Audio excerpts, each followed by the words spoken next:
Chapter 6. In the year of King Uzziah died, I saw also the Lord sitting upon a throne high and lifted up, and his train filled the temple.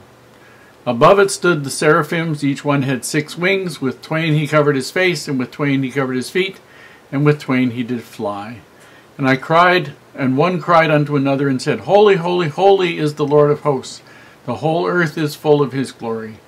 And the posts of the door moved at the voice of him that cried, and the house was filled with smoke. Then said I, Woe is me, for I am undone, because I am a man of unclean lips, and I dwell in the midst of a people of unclean lips, for mine eyes have seen the King, the Lord of hosts. Then flew one of the seraphims unto me, having a live coal in his hand, which he had taken with the tongs from off the altar. And he laid it upon my mouth, and said, Lo, this hath touched thy lips, and thine iniquity is taken away, and thy sin purged. Also I heard the voice of the Lord saying, Whom shall I send, and who will go for us? Then said I, Here am I, send me. And he said, Go and tell this people, Hear ye indeed, but understand not. And see ye indeed, but perceive not. Make the heart of this people fat, and make their ears heavy, and shut their eyes, lest they see with their eyes, and hear with their ears, and understand with their heart, and convert, and be healed. Then said I, Lord, how long? And he answered, Until the cities be wasted without inhabitant, and the houses without man, and the land be utterly desolate. And the Lord have removed men far away, and there be a great forsaking in the midst of the land. But yet in it shall be a tenth, and it shall return, and shall be eaten, as a teil tree, and as an oak, whose substance is in them. When they cast their leaves, so the holy seed shall be the substance thereof. Problem is, after that, he has got problems communicating. You got to remember, he's not writing this specifically for us. He's writing it for people in his own day, primarily. They're the ones who are going to hear it the most. And he gets a vision. Now, it doesn't go anywhere. He gets a vision of God on his throne, surrounded by servants of some kind, that he refers to as seraphim, and says they have 6 wings. We know that those beings that we would call angels don't have wings, don't need wings to fly. They can just move. There's an interesting quote that basically says, if you could look into heaven for 5 minutes, you know more than if you read all the books ever written on the subject. Knowledge of heavenly things comes from experience, and here we have Isaiah who has the experience and we don't, and he has to explain something to us that would seem impossible to understand. Well, how did these people move? You're trying to explain to something and people get hung up on interesting but feeble details. How did they move? Well, they had wings, and a lot of people just, that's fine, they'll accept that. When they know better, then they'll know more, and then they don't have to worry about it.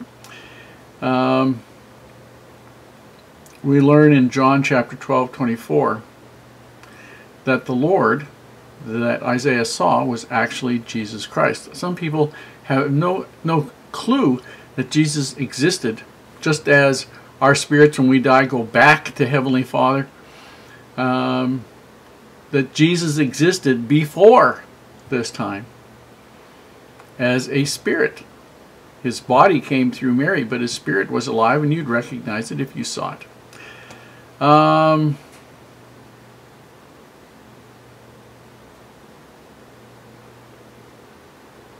Yes, I know what it is.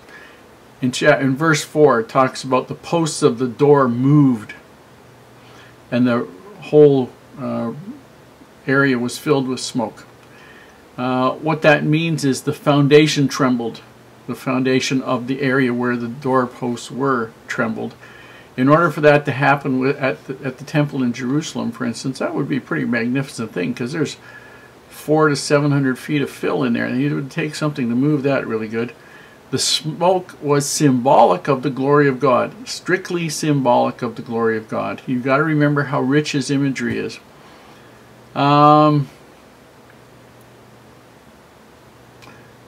The live coal is symbolic of him being purged of his sin, of light speech, of anything like that, and being forgiven.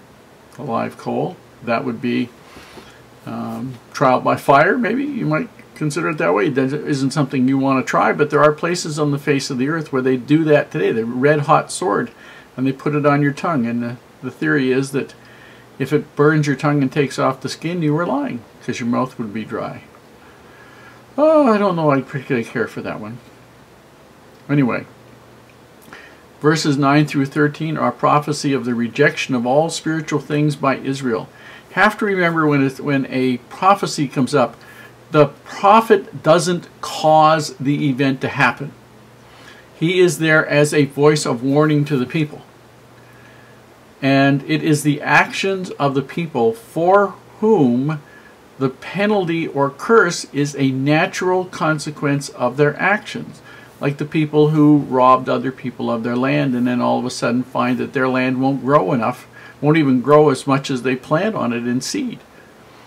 That's a natural consequence of them driving other people off the land and sinning. The knowledge of spiritual things is very important.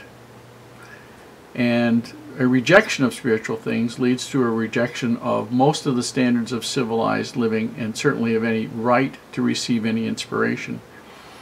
In verse 13 it talks about the scattering and gathering of Israel in the last days, and says that there will always be some part of it to be gathered back no matter what happens.